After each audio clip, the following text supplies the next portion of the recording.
अस्सलाम वालेकुम जी, very good evening. आप देख रहे हैं द मजेदार शो। मजेदार।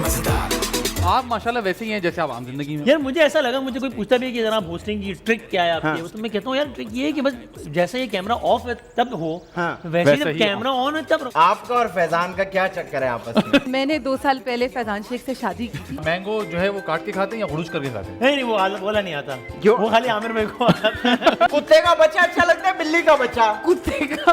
खुद को तू एडजस्ट करता है हर जगह। इसका क्या मतलब है यार? इसका मीठा तेज है। जो आपकी समझ में आ रहा है वो भी ठीक है।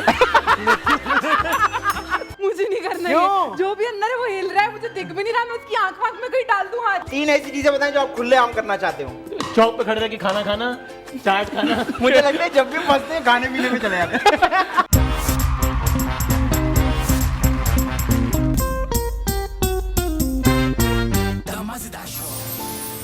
देखिए दी मजेदार शो जुमा और हफ्ते की रात 9 बजे सिर्फ टीवी 1 पर। आपसे रिश्ता है